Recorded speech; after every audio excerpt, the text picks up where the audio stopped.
Chinnaiah coffee. Chinnaiah కాదు, చిన్నోడు. నేను మీ అక్క కొడుకును. నువ్వెందుకు ఏడుస్తున్నావు అమ్మా? చిన్నోడా, పెద్దయ్య గురించి అలా మాట్లాడకయ్యా. పెద్ద మనిషా, డబ్బుంటే గుడి కట్టాలి, బడి కట్టాలి. వెళ్ళిన చోటల్లా కనిపించిన దానికల్లా బిడ్డలు నెచ్చుకుంటూ పోరు. ప్రతి ఊళ్ళో చెట్లు నాటించడానికి వాడేమో నాశం కూడా. గుప్పెడంత ఉల్లిని కోస్తేనే కన్నీళ్ళు వస్తాయి. బారెడంత నా తల్లి మనస్సు కోసాడు.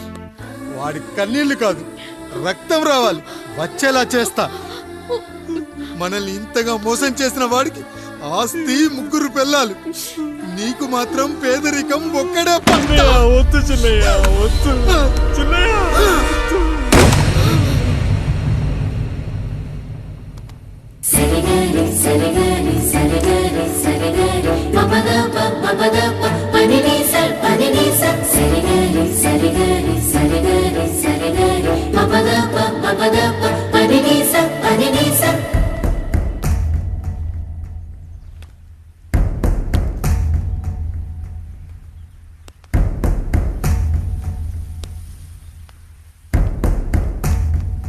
నాన్న, నాన్న. బాబుగారు. బాబుగారు కాదు నాన్న, నేను నీ బాబు. నాన్న, మీరు మా పెద్దయ్య బిడ్డ కదయ్యా. కష్టపడి రైతు దుక్కి దున్ని కోత కోస్తే విత్తనాల ఫ్యాక్టరీ వాడొచ్చి ఈ పంట నాది అంటే ఒప్పుకుంటావా నాన్న? ఈ భూమి నీది, ఈ పంట నీది. నేను నీ బిడ్డను నాన్న, నీ బిడ్డను. కానీ ఆ రూపం, ఈ ముఖం ఒక్కటే వాడిది నాన్న. కింద బాడీ చూడు, ఇద్దరం ఒకేలా లేవు. నేను నీ బిడ్డను నాన్న. బాబు, నాన్న, బాబు, నాన్న, ఒక్కసారి నన్ను ఎత్తుకో నాన్న.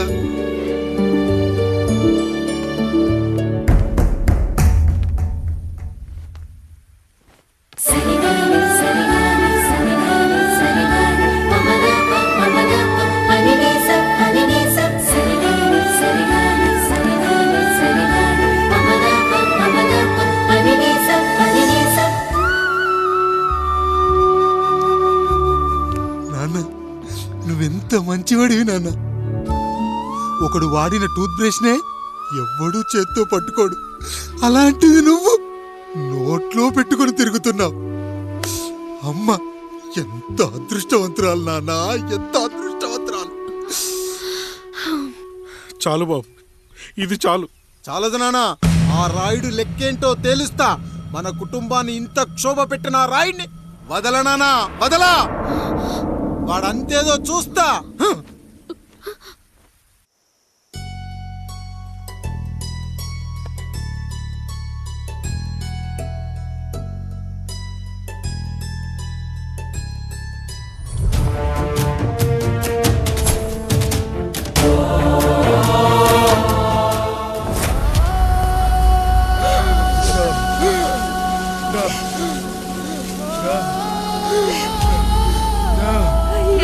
చూడండి అయ్యా, వీళ్ళని చూసాకైనా మీ మనసు కరెక్ట్ లేదా? తాగటానికి నీళ్లు లేక చావు బతుకుల మధ్య కొట్టు బిట్టాడుతున్నారయ్యా. పచ్చగా ఉండే ఈ ప్రాంతానికి ఏం దిష్టి తగిలిందో ఏమో. భూమిలోనే కాదు, మా కళ్ళల్లో కూడా నీరు ఇంకిపోయేలా చేశాడా దేవుడు. ఈకంతా మీ చేతుల్లోనే ఉందయ్యా. చూడమ్మా, వర్షాలు లేక కరువుతో రాష్ట్రం కష్టాన్ని కూడా అరువు తెచ్చుకుని బతుకుతుంది. నా కాళ్ళ మీద పడితే ఏమీ రాదు, పైనుండి వర్షం పడాలి. అయ్యా మినిస్టర్ గారు, మీరైనా ఏదో ఒకటి చెయ్యండి అయ్యా. నేనేం చేయనమ్మా, ఇక దేవుడే మిమ్మల్ని కాపాడాలి. ఎవడొస్తాడే మిమ్మల్ని కాపాడడానికి? ఎన్నాళ్ళు అడుగుతారా ఎవడొస్తాడు, ఎప్పుడొస్తాడు, ఎక్కడి నుంచి వస్తాడు అని? పేదవాడికి కష్టం వచ్చినప్పుడల్లా ఇదే మాట. 70 ఏళ్లుగా హీరో రావాల్సి వచ్చినప్పుడల్లా ఇదే మాట. ఇంకా ఎన్నేళ్ళు అడుగుతారా ఎవడొస్తాడే మిమ్మల్ని కాపాడడానికని? మీరు మమ్మల్ని అడగటం, వస్తాడ్రా అని మేము మీకు చెప్పడం. అయినా సరే మళ్ళీ మీకోసం ఇంకోసారి చెప్తున్నాను, వస్తాడు. ఆకాశాన్ని చింపుకుంటూ వస్తాడు, నేలను పగలగొట్టుకుంటూ వస్తాడు. ఎవడు? దేవుడు. దేవుడా?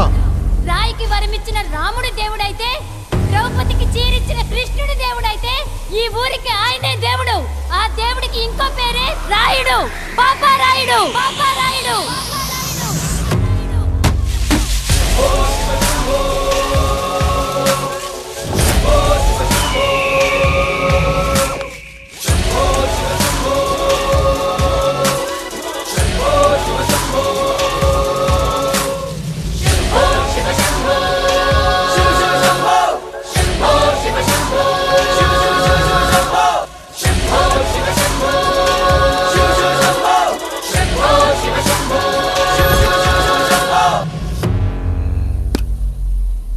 ఏంటి సమస్య? అయ్యా, ఊరికి కరువు వచ్చిందయ్యా. అదిగో ఆ నలుగురు దాహంతో చనిపోతున్నారయ్యా.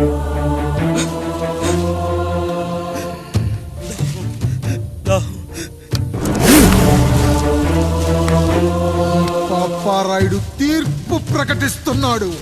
ఈ గ్రామం ఇంతకు ముందెప్పుడు ఎదురవ్వని సమస్య. అందుకే ఈ సమస్యని నా సర్వేంద్రియాలను కేంద్రీకరించి నవరంధ్రాలను బిగించి ఆలోచించి ఈ నా తీర్పు ప్రకటిస్తున్నాను.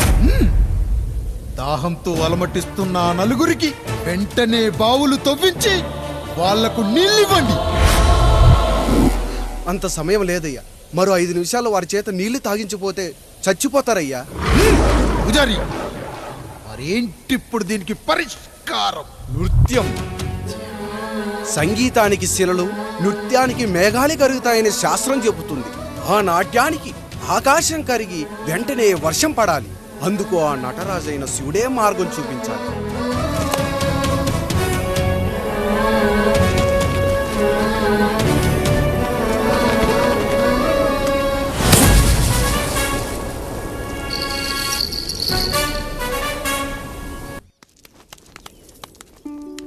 అయ్యా, దేవుడిచ్చిన ప్రసాదం అనుకుని నలుగురిని కన్నాను. 3 పెళ్లి చేయగలిగానయ్యా. ఈ ఊరు ఏమిచ్చినా మీరు తీసుకుంటారు కదయ్యా. ఇది మిగిలిపోయింది. తమరే ఏదో ఒకటి చెయ్యండి అయ్యా.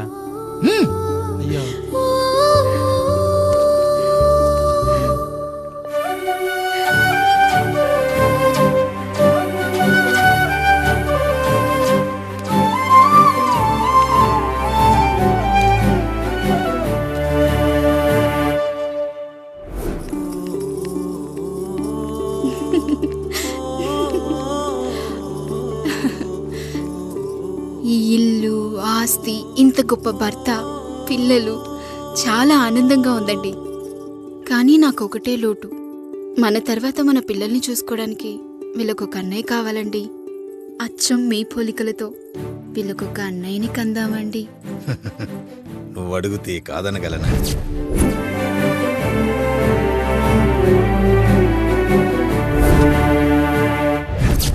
నానా, రాయుడెక్కడా? ఇప్పుడే వస్తున్నాను నాన్న.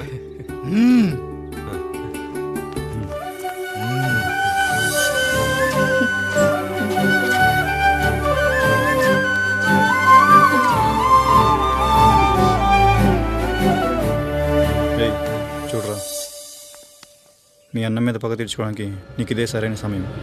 పర్లేదంటావా? ఏం పర్వాలేదు. అయ్యా, ఎరా రంగా, ఏం కావాలో అడగరా. నీకంటూ ఏమి ఇవ్వలేదు, నువ్వు ఏమి అడగలేదు. చెప్పరా. మా అన్నకు నాకు పడట్లేదయ్యా. తోడ పుట్టినవాడని చాలా సహించాను. అడ్డమైన దానాలు చేసి ఆస్తి మొత్తం పోగొట్టాడు. ఇప్పుడేం కావాలరా? కొద్దిగా ఈ కత్తి తీసుకొని వాడిని చంపి పెట్టండి అయ్యా.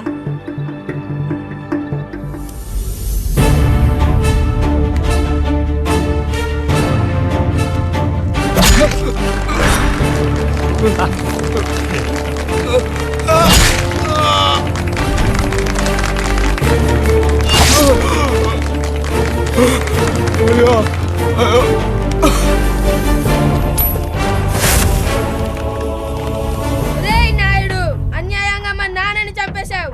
గుర్తుంచుకో, ఈ నాయుడి కొడుకు నీ కుటుంబం పాలిట సైనికుడిగా మారబోతున్నాడు. నిన్ను, నీ కొడుకుని, ఆడికి పుట్టబోయే కొడుకుని అందరినీ లేపేస్తా.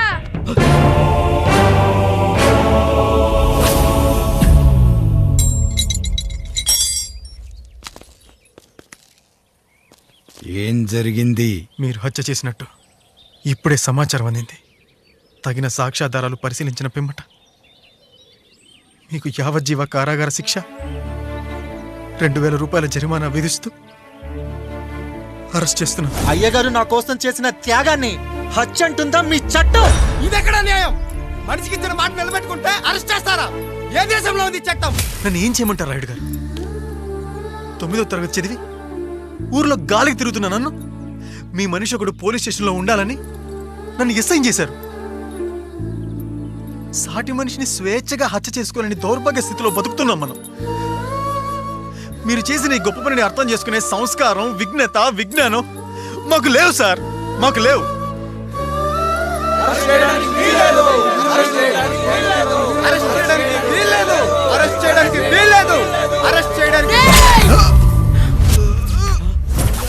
అయ్యా నాయుడు గారు, అయ్యా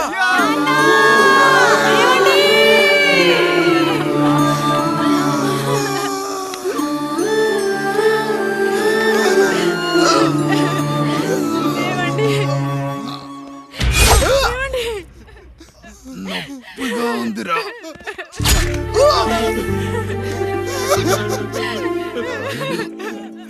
సుధా, నేను లేకుండా ఎలా ఉండగా? పర్వాలేదండి, బిడ్డలతో నేను ఉండిపోతాను. అయ్యో, ఈ పాడు సమాజం నిన్ను మనశ్శాంతిగా బతకనివ్వదు. ఇంతమంది పిల్లల్ని చూసుకుంటూ భర్త లేకుండా ఎలా బతకగలం?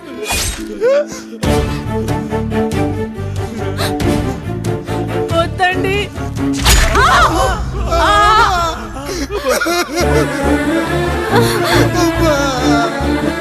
రాయుడు, బిడ్డలు జాగ్రత్త. ఈ రోజు నుంచి వీళ్ళంతా నీ తమ్ముళ్ళు చెల్లెళ్ళు కాదు, నీ బిడ్డలు.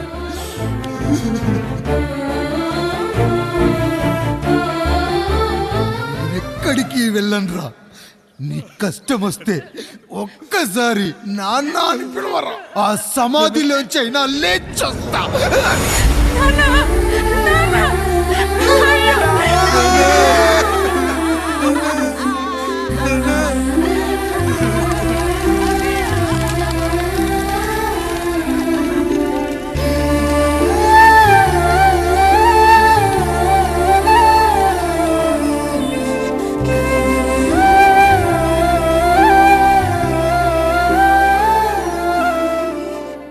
ఇందు మూలంగా 50 మందికి తెలియజేయనిదేమనగా, ఊరికి కొత్తగా వచ్చిన యాండ్రాయిడ్ తన తండ్రి పెదరాయుడు అని ఆస్తిలో వాటా పంచమని రచ్చబండిని ఆశ్రయించడం వలన గ్రామ పెద్దలందరూ రేపు 11 గంటలకు రాయుడు గారింటికి రావాల్సిందిగా కోరుచున్నాము.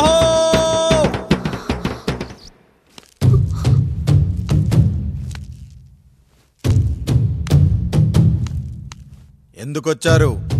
తన తాత పాపారాయుడు గారు ఆస్తి తనకు కూడా కావాలంటూ పంచాయతీలో ఫిర్యాదు చేశాడయ్యా.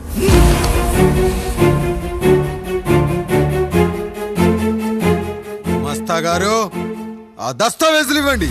అయ్యా, మరి మా సంగతి ఏంటి? అడగరేంటి? అవునన్నయ్యా, ఈరోజు మీ పన్మేష్ కొడుకొచ్చాడు, రేపు ఆ పాలదం కూతురు వస్తుంది. ఇలా వచ్చినోళ్ళంతా మీ సంతానమేని తెలిసాక అదిగో ఆ కాముడు చెప్పినట్టు మా ఆయన వాటా కిందో బాత్రూము, నాకో సబ్బు బిల్ల, నా పుట్టబోయే బిడ్డకు ఒక బొట్టు బిల్ల, ఇదే మిగులుతుంది. అయినా ఊరి జనాభా కన్నా అన్నయ్య పిల్లల సంఖ్య ఎక్కువైపోతుంది. వాళ్ళందరూ ఇంటి మీదకి వచ్చే లోపు మా ఆస్తి మాకు ఇచ్చేస్తే మా బతుకులు మేము బతికేస్తాంగా. అవునన్నయ్య, మా ఆస్తి మాకు కావాలంతే. ఎవరిని పట్టుకుని ఏం మాట్లాడుతున్నారయ్యా? గా ఉన్నప్పటి నుంచి ఆయన మిమ్మల్ని సాగుతూ ఉన్నారు. ఈరోజు పెరిగి పండయ్యాక మా దారి మేము చూసుకుంటాం అనడం న్యాయం కాదయ్యా, న్యాయం కాదు. ఏ ఆయన నీకో కొడుకునిచ్చాడా? వాడి పేరేంటి? ఐఫోనా?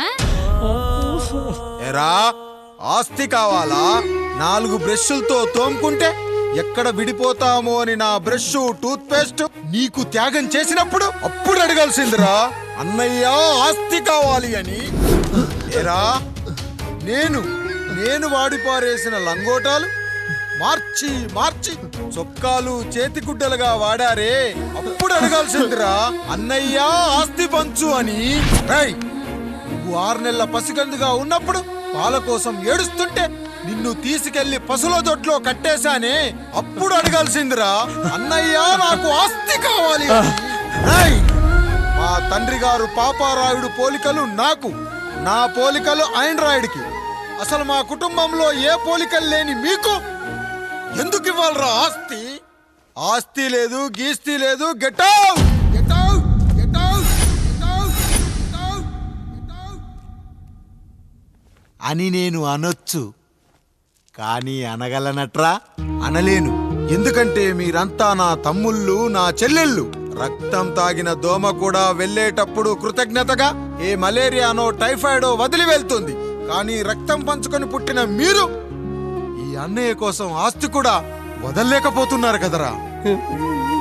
గుమస్తా గారు, నా యావదాస్తి నా తమ్ముళ్లకు, చెల్లెళ్లకు వాళ్ళ పేర్ల మీద రాయండి. నాకు చిల్లి గవ్వ కూడా అక్కర్లేదు. ఇక ఈ ఇంటికి నాకు ఎటువంటి సంబంధం లేదు. లక్ష్మి, సావిత్రి, మీ చీరలు విప్పేయండి. ఇక్కడికి వచ్చేటప్పుడు ఏ చీరలు కట్టుకున్నారో వెళ్ళేటప్పుడు కూడా అదే చీరలు కట్టుకోండి. వెళ్ళిపోదాం. దస్తావేజులు తీసుకురండి.